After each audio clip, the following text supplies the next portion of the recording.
Radio Classique, l'invité de l'économie. Et à 7h15, Nicolas Piron reçoit Marouane Laoud, directeur général délégué d'Airbus Group. Bonjour Marouane Laoud. Bonjour. La Pologne vient d'annuler un énorme contrat portant sur une cinquantaine d'hélicoptères militaires fabriqués par Airbus Group. 3 milliards d'euros étaient en jeu. C'est un coup dur pour vous ? C'est un contrat très important. J'ai lu les déclarations. Nous allons voir ce qui se passe. Apparemment, les contreparties locales ont été jugées insuffisantes par les Polonais. J'ai encore une fois écouté, lu, vu les déclarations. Il est trop tôt pour commenter. Je ne sais pas exactement ce qui se passe. Ce serait une décision politique liée au retour des conservateurs au pouvoir en Pologne qui expliquerait peut-être ce retournement. Ça fait un an que l'on négocie ce contrat après une décision qui a été prise par le gouvernement précédent. Nous avions fait nos meilleurs efforts, nous faisons nos meilleurs efforts. On va voir. C'est un sujet politique, on l'a compris en tout cas. Diplomatique. Soutenu vraiment par les gouvernements français et le gouvernement allemand.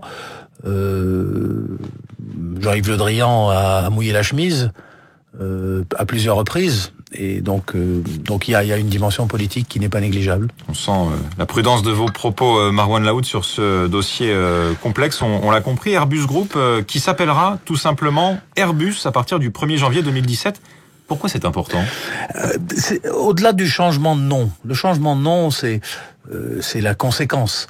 Ce qui se passe, c'est tout simplement que nous allons jusqu'au bout de la logique de la localisation de notre direction générale à Toulouse. Nous allons jusqu'au bout de la logique. Il y avait 2 sièges jusqu'à présent, Toulouse et Munich. Il y en avait qu'un, Toulouse depuis 2012. Mais on avait encore des équipes qui faisaient des fonctions corporate à Paris, à Munich. On va jusqu'au bout de cette logique-là, mais on va aussi jusqu'au bout de la logique qui veut que Airbus étant la plus grosse division du groupe, il était pas sain, il était pas logique de garder 2 activités de corporate. Finalement, un seul corporate suffit pour diriger le groupe dans son ensemble. Le groupe qui comprend Airbus Hélicoptère, Airbus Défense Espace. C'est une forme de réunification. On venait de loin avec EADS à l'époque et cette culture binationale franco-allemande au sein d'Airbus. Je crois que le binational a disparu depuis assez longtemps. Au fond, on peut dater ça entre 2007 et 2012. On a commencé à normaliser l'entreprise avec un seul directeur général. 2013 a été un moment très important avec le changement d'actionnariat, le changement de gouvernance. Et là, on va jusqu'au bout de la logique d'une entreprise ordinaire. L'objectif, c'est aussi évidemment donc de simplifier la structure, on l'a compris, mais aussi de faire des économies. Y aura-t-il des réductions de postes à la clé ? Le premier poste d'économie viendra de la simplification elle-même. C'est-à-dire que il y aura forcément des doublons. Aujourd'hui, les interactions entre les 2 sièges sont génératrices de bureaucratie, génératrices de complexité.